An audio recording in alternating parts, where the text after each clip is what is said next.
Have you ever met someone who, like, absolutely terrified you at first glance? Like, they just radiate this force field of pure intimidation. Oh, definitely. Like they're just glaring holes right through you. Exactly, but then you accidentally drop a pen or something, they hand it back, and you suddenly realize, oh, wait, they aren't glaring, they're just incredibly painfully shy. Yeah, it's that classic misdiagnosis of social anxiety as hostility. Mhm. We instinctively read a blank, unresponsive face as a threat, right? Mhm. But neurologically, it's often just a freeze response. A very human defense mechanism, yeah. And understanding that exact dynamic is the whole mission of our deep dive today. We're digging into the upcoming 2026 anime adaptation of the Cold Sato-san is Only Sweet to Me, or originally Shiotai no Sato-san ga or ni Denkamai. Right, the core setup literally hinges on that everyday scenario we just talked about.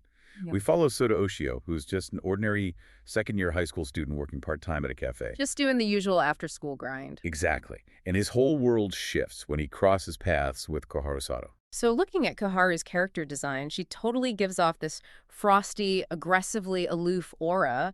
But looking at the source material, it's not malice at all.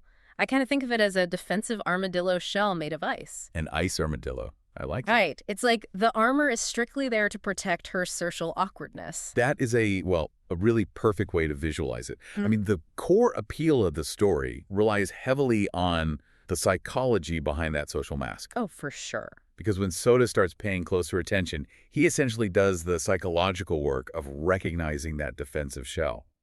The narrative satisfaction for the audience really comes from that realistic journey of, peeling back the mask to find the genuine sweetness and vulnerability underneath. Which makes total sense why it resonates so much with readers. But what I find really fascinating in these platform histories is where this story actually blew up. It started back in June 2019 on the Shosatsuka ni Naro platform. Oh, wow. Naro. Right. And if you know Naro, you know it's basically famous for loud, action-packed fantasy stuff. Heavy on the action, yeah. Yeah. So the fact that a quiet, slow-burn psychological romance survived and actually dominated on a site built for fast-paced action, it just proves how hungry readers are for, like, realistic representations of social anxiety. Exactly. It proved its emotional resonance by standing out against all that noise. Yeah. And that grassroots success is really what pushed it to 12 published volumes. 12 volumes is huge. It really is.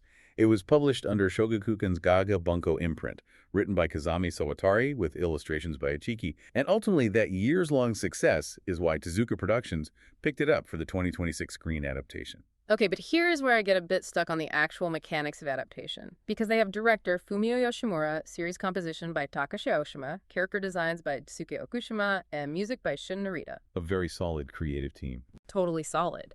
But translating a text-heavy internal monologue into a visual medium seems incredibly difficult. How do the animators and directors actually pull this off? Because in a purely visual medium, a frozen scowl is just a frozen scowl, right? Mm-hmm. How do you convey that she's anxious and not just genuinely mean? Right. That is the exact trap of adaptation. Because the animators can really only do so much with their face while staying true to the character design. You can't just draw internal panic without breaking the illusion of her cold exterior. Exactly. So the directors have to rely incredibly heavily on the audio. The voice cast basically becomes the secret weapon to bridge that visual gap. Oh, I see. So instead of drawing a completely different facial expression, the animators just hold on that cold visual, but the voice actor lets out a shaky breath or like a slight stutter. Yes, and that completely recontextualizes the whole scene for the viewer. It's all in the micro expressions of the voice. They've cast rising talents, Hiro Ishibashi as Soda and Miku Ito as Koharu. Oh, Miku Ito is fantastic. She really is. And her specific technical challenge here will be injecting that subtle, fresh vibrancy into a deadpan delivery. She has to use, micro pauses or slight hesitations, maybe a specific breathiness behind a really cold line. Wow, yeah. That vocal nuance is practically the only signal the audience gets that this isn't cruelty, it's just sheer panic. It really is a brilliant way to use the medium, which is exactly why you should keep an eye out for this series when it drops in 2026. Definitely. The Cold Sato-san is Only Sweet to Me is shaping up to be this really heartwarming reminder of the sweet surprises that happen when you look beyond a person's initial appearance. And zooming out, I mean, it's a great reflection on how universal that defensive armor really is. Right. We all wear some version of a mask to navigate the world safely. Oh, 100%. So here's a thought for you to mull over. If an animation studio were to adapt your own daily social mask into an anime character design, what kind of protective aura would they draw around you? Are you rocking the icy armadillo shell or something entirely different?